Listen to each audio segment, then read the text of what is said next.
Hello, this is Aron here with your monthly deep dive coaching video. And this month, I implore you to watch your language. So funny. Every time I say it, I feel like this strict old-fashioned parent. Watch your language, young man, which is especially funny because I'm not a strict parent at all. In fact, I'm probably the most relaxed parent in the world because my main thought about parenting is all I have to do is love them, and this relationship is sacred. And that's what I do. I find every opportunity to just revel in them and find what's amazing and positive and praiseworthy about my 4 babies who are actually teenagers and young adults at this stage.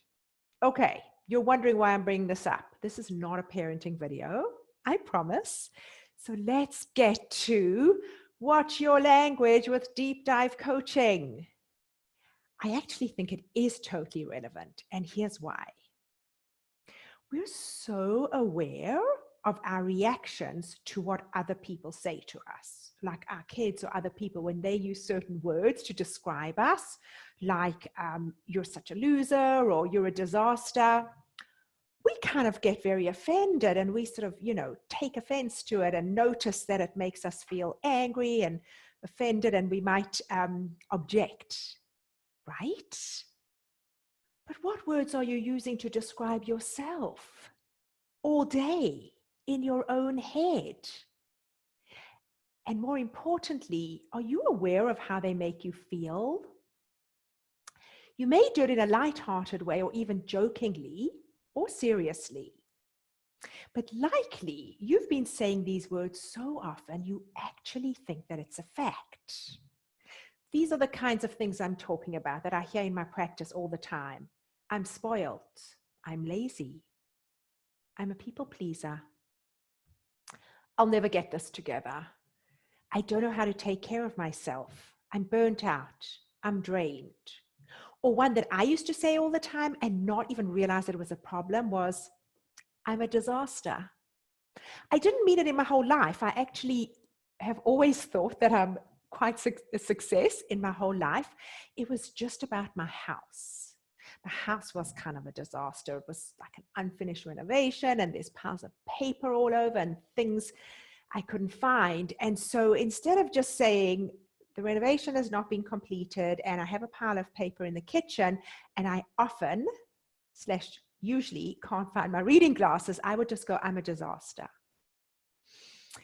So it kind of becomes a mantra and a very not pretty or kind way of describing ourselves. And because we do it so often, we think it's a fact. And more importantly, we don't notice the effect it has on you.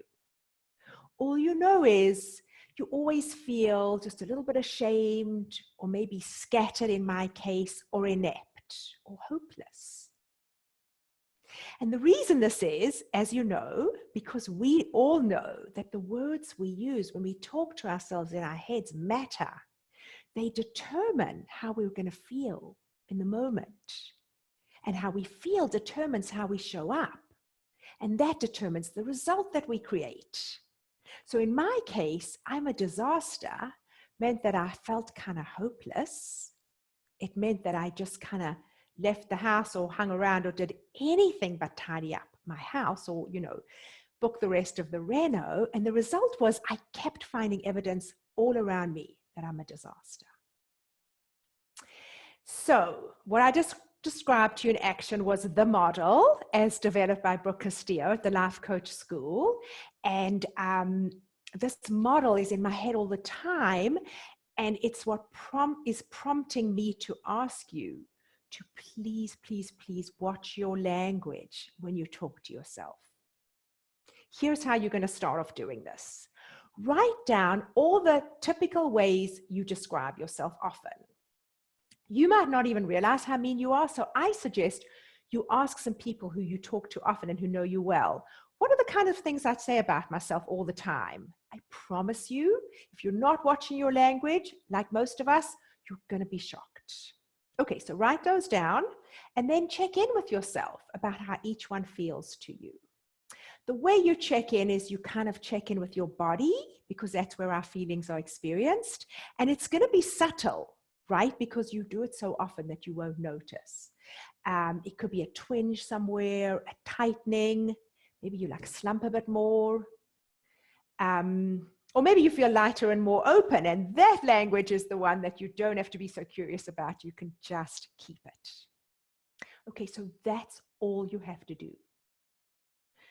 Just notice and keep noticing throughout the day and the next few days for this month.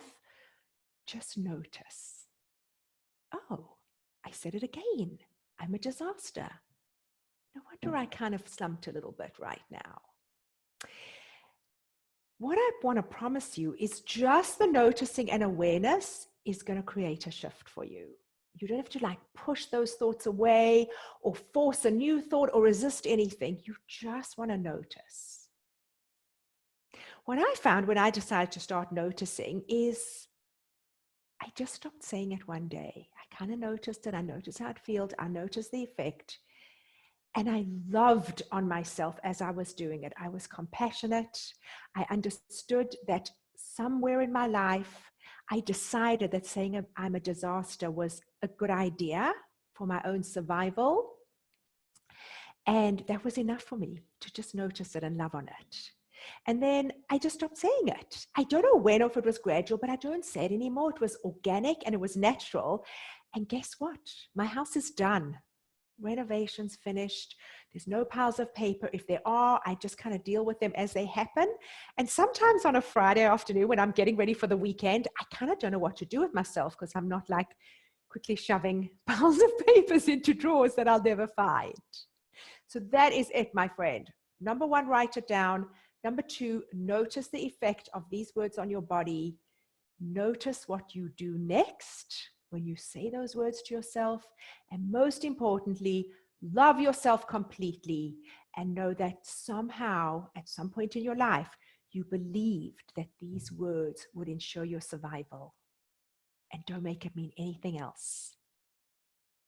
Oh, right. I love that you're in my world, and I'll see you next month with another video that'll teach you how to dive even deeper.